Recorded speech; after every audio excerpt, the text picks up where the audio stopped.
क्या आपने कभी सोचा है कि एक देश खरीदने का एहसास कैसा होता है? साल 2003 में दुबई ने द वर्ल्ड आइलैंड्स के लिए इस सपने की बोली लगाई, जहां द्वीप की कीमत 15 से 250 मिलियन अमेरिकी डॉलर तय की गई थी। समुद्र में 14 बिलियन अमेरिकी डॉलर बहाए गए ताकि 320 मिलियन क्यूबिक मीटर रेत से दुनिया का एक नकली नक्शा बनाया जा सके।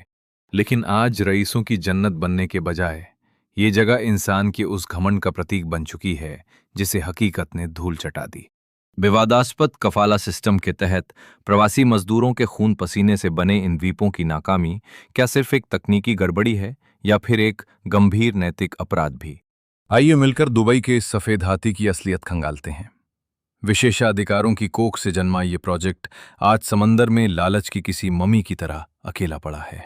क्या ये अजूबा सिर्फ कुछ वक्त के लिए थम गया है या फिर कुदरत पर राज करने की इंसानी हिमाकत का हर्जाना है? चलिए आज इसका सच ढूंढते हैं। क्या होता है जब एक निजी स्वर्ग हद से ज्यादा निजी हो जाए? साल 2003 में द वर्ल्ड आइलैंड्स को किसी मामूली रियल एस्टेट प्रोजेक्ट की तरह नहीं बेचा गया था।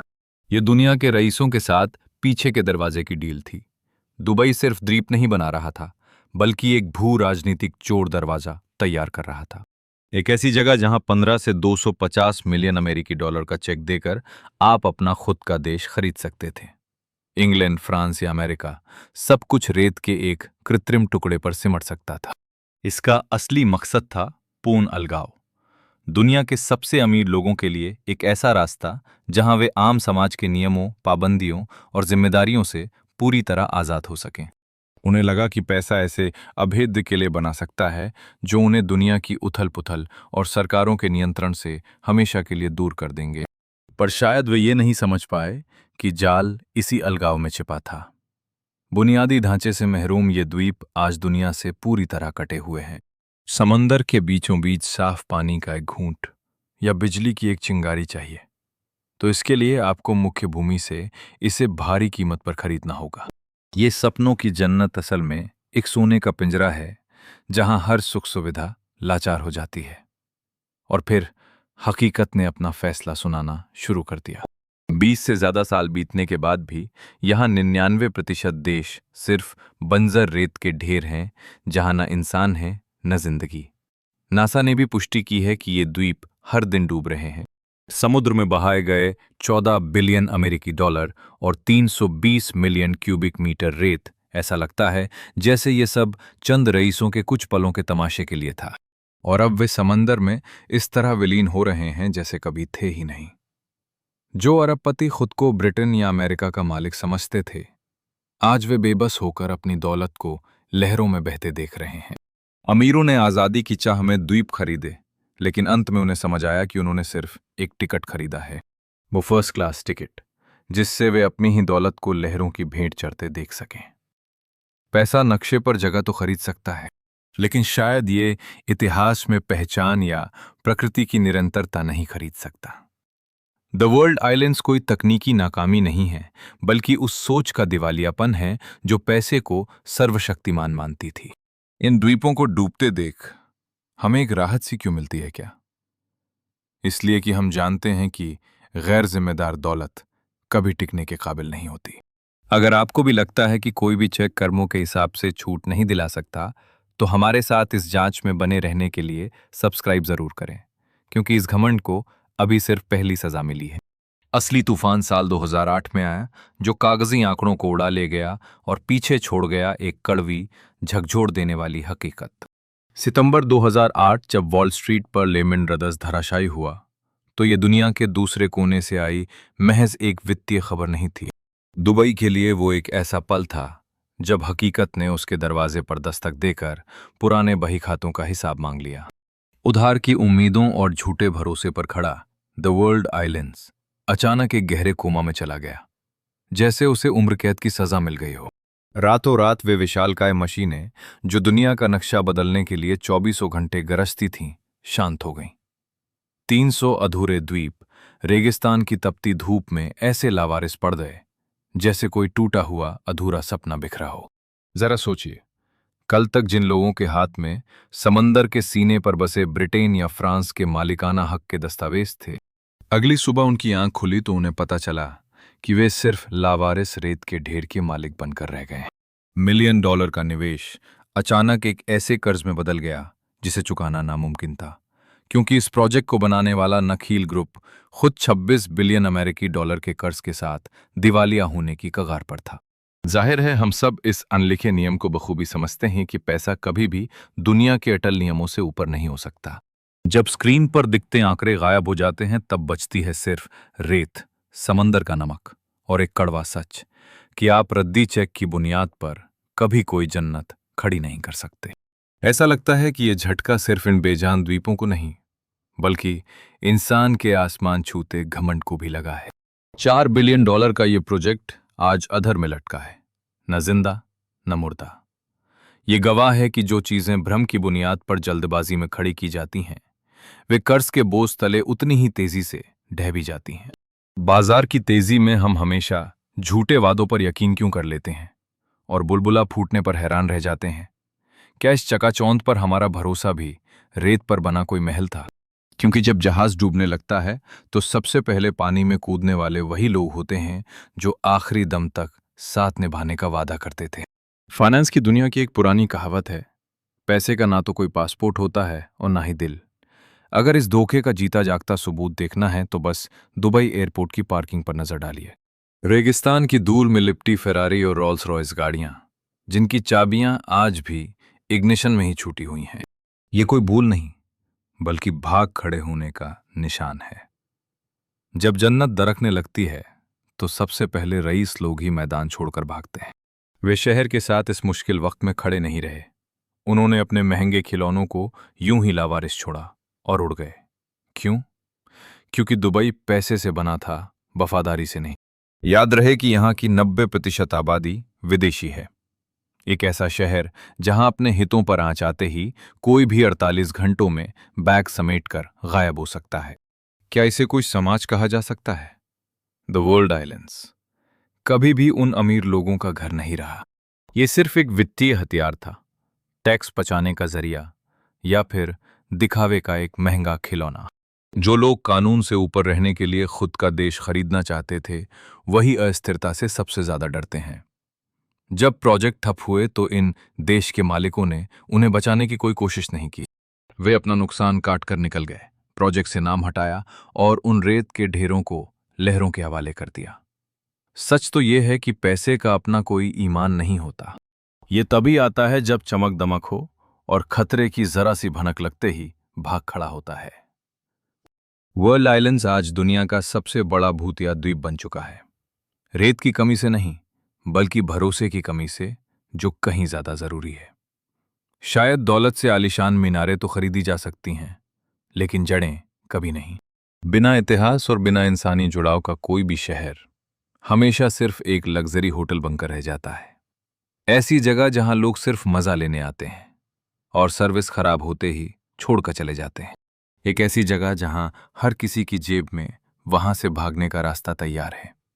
क्या सच में यह इंसानी सभ्यता का अजूबा कहलाने के लायक है? क्या असली दौलत उस चीज में नहीं होती जिसे हम रुककर बचाना चाहते हैं, न कि उसमें जिसे छोड़कर हम भाग जाना चाहते हैं? अगर आप इस सूनी रेत के पीछे छिपे सच को महसूस कर पा रहे हैं तो हमसे जुड़ें। आज आप और मैं मिलकर देखेंगे कि इंसानों के भागने के बाद कुदरत अपना आखिरी फैसला कैसे सुनाती है। जब इंसान ट्रेडिंग फ्लोर पर आंकड़ों के खेल में उलझा रहता है तब समंदर खामोशी से अपने कभी न बदलने वाले भौतिक नियमों को लागू कर रहा होता है। एक ऐसा सच है जिसे कोई भी चेक टाल नहीं सकता। समुद्र से छीनी गई जमीन के हर हिस्से की कीमत इस धरती पर कहीं न कहीं भारी कटाव से चुकानी पड़ती है। नासा के सैटेलाइट डेटा ने एक भयानक सच की पुष्टि की है। वर्ल्ड आइलैंड्स के ये द्वीप हर साल औसतन 5 मिलीमीटर की रफ्तार से डूब रहे हैं। याद रहे, ये कोई प्राकृतिक जमीन नहीं है। ये 30 करोड़ 20 लाख क्यूबिक मीटर रेत है जिसे जबरन समंदर से निकालकर वहां पाट दिया गया। बनावटी रेत में आपस में जुड़ने की ताकत नहीं होती। ये बिखरे हुए दाने हैं जिन्हें लहरें चुपचाप वापस समंदर में मिला रही हैं। दुनिया के नक्शे जैसी शक्ल को बनाए रखने के लिए लगातार रेत भरने का काम जरूरी है। एक ऐसी नाकामी की जंग जिसमें सिर्फ अपनी जगह पर टिके रहने के लिए करोड़ों डॉलर फूंके जा रहे हैं। समंदर बहस नहीं करता, वो बस वक्त पर अपना बिल भेज देता है। पहला बिल है थमा हुआ पानी।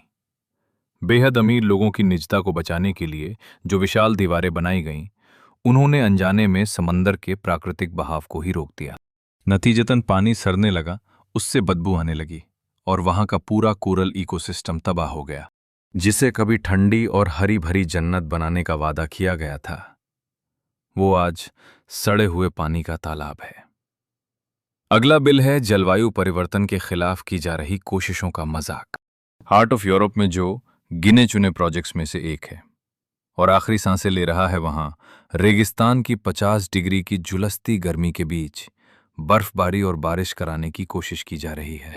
इस झूठे भ्रम को जिंदा रखने के लिए भारी मात्रा में ईंधन जलाया जाता है, जिससे निकलने वाली कार्बन डाइऑक्साइड समुद्र का जलस्तर बढ़ा रही है, जो आखिरकार इन्हीं द्वीपों को डुबो देगी। शायद इंसान का सबसे बड़ा घमंड यही है कि वो कुदरत को अपनी मर्जी और पसंद के हिसाब से चलाने की भूल कर बैठता है।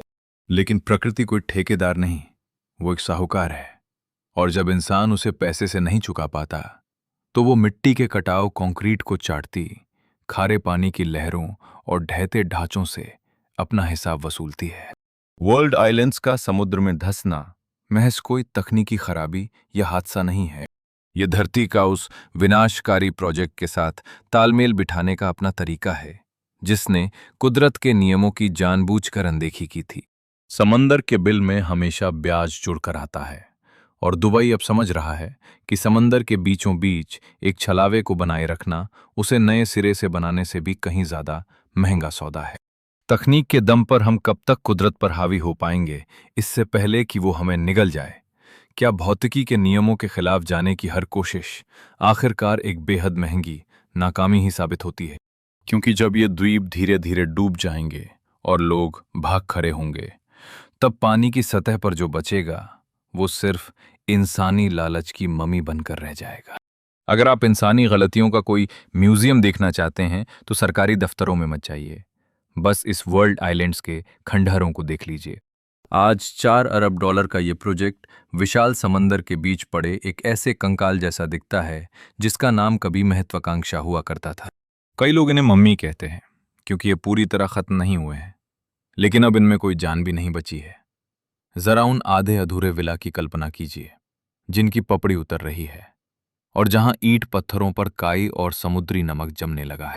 जिन चौराहों को दुनिया के सबसे अमीर लोगों के लिए डिजाइन किया गया था, वहां आज सिर्फ धूल भरी आंधियां चलती हैं और ढहते किनारों से टकराती लहरों का शोर सुनाई देता है। इन सभी 300 द्वीपों पर एक खौफनाक सन्नाटा पसरा हुआ है, अरबों डॉलर की कीमत वाला सन्नाटा।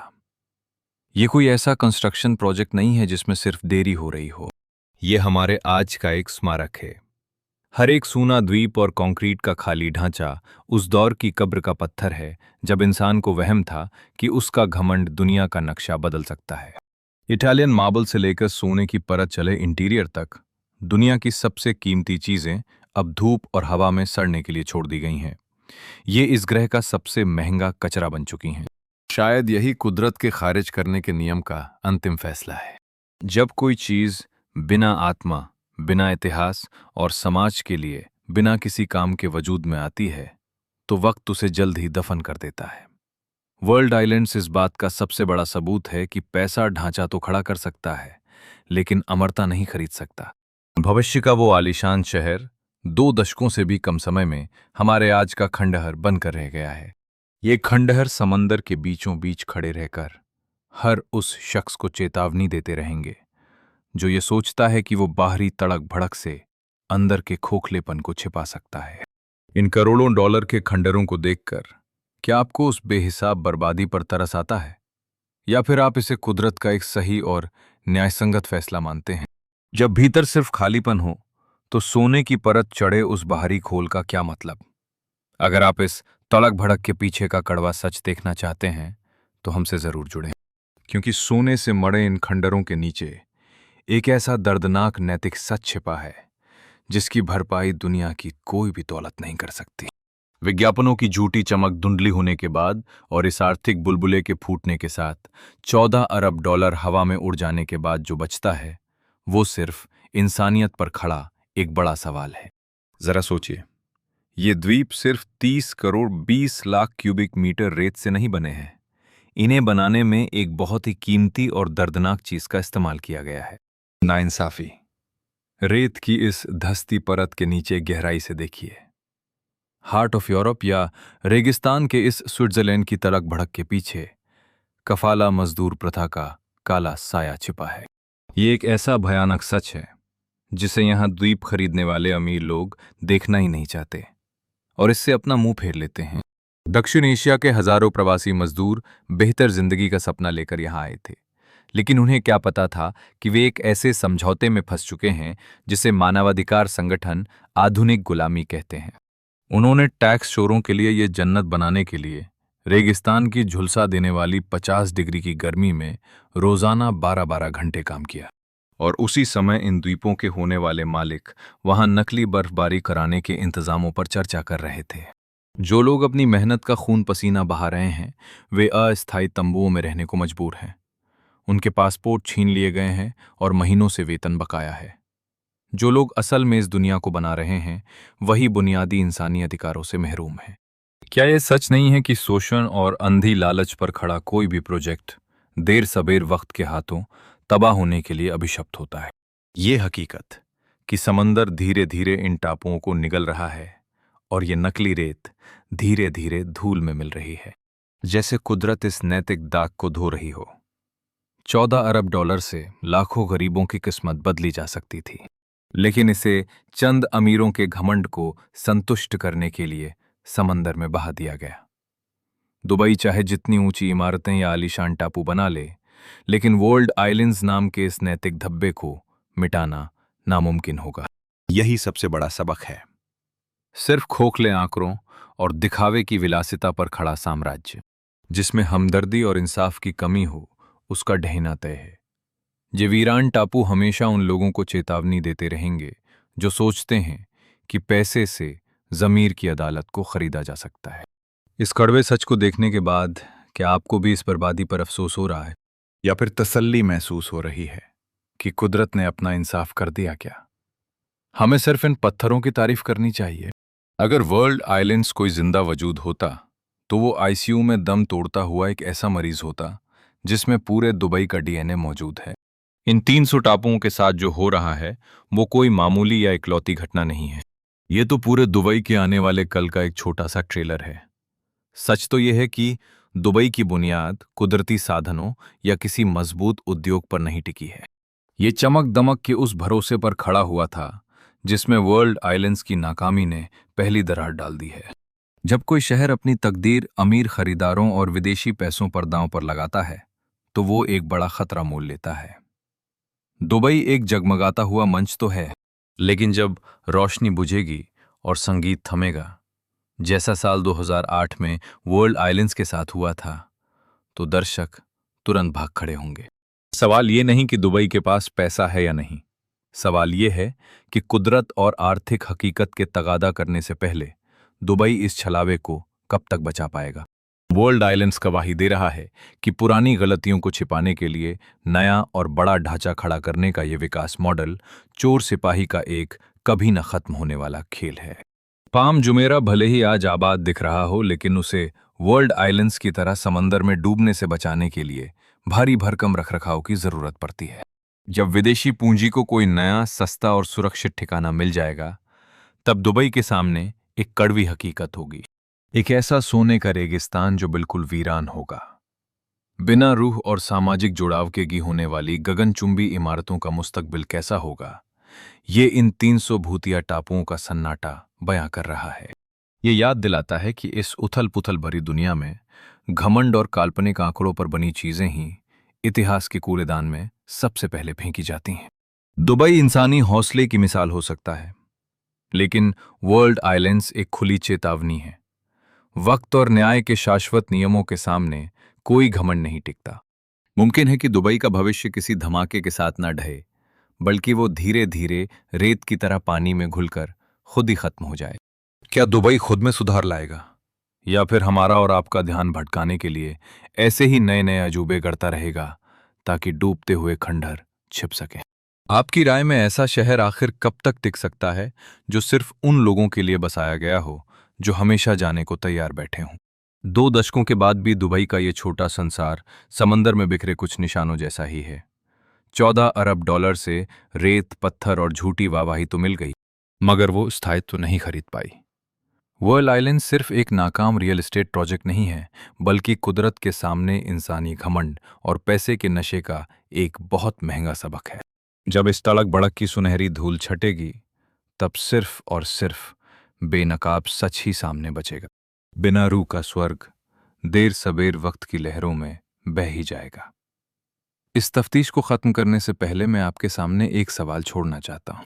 अगर आपके पास बेहिसाब दौलत हो, तो क्या आप खुद को इस जहां से काटने के लिए कोई बंद किला बनाएंगे, या समाज से जुड़ने के लिए कुछ सार्थक करना पसंद करेंगे? क्या असली अमीरी सिर्फ हमारे पास होने में है, या दूसरों को देने और बचाने में? अगर सच उजागर करने वाली हमारी इस खोजी रिपोर्ट ने आपको प्रभावित किया है, तो इस वीडियो को लाइक और शेयर करके हमारा हौसला बढ़ाएं। चैनल को सब्सक्राइब करना ना भूलें, ताकि आप हमारी अगली कड़वी हकीकत और खोजी यात्राओं को मिस न करें, जहां हम मिलकर सत्ता और चमक दमक के पीछे छुपे काले सच को उजागर करते हैं। आपका ये साथ ही हमारी इस निष्पक्ष और गहरी पत्रकारिता की सबसे बड़ी ताकत है। इस वीडियो की जानकारी वित्तीय रिपोर्टों, सार्वजनिक तौर पर मौजूद सैटेलाइट तस्वीरों और सामाजिक आर्थिक रुझानों के निष्पक्ष विश्लेषण पर आधारित है। इसका मकसद खोजी पत्रकारिता और तथ्यों के जरिए केवल सच को सामने लाना है। हमारा उद्देश्य किसी व्यक्ति, संस्था या देश की छवि को ठेस पहुंचाना बिल्कुल नहीं है। तमाम सामग्री YouTube के फेयर यूज नियमों के तहत केवल समीक्षा और जानकारी के लिए प्रदर्शित हैं।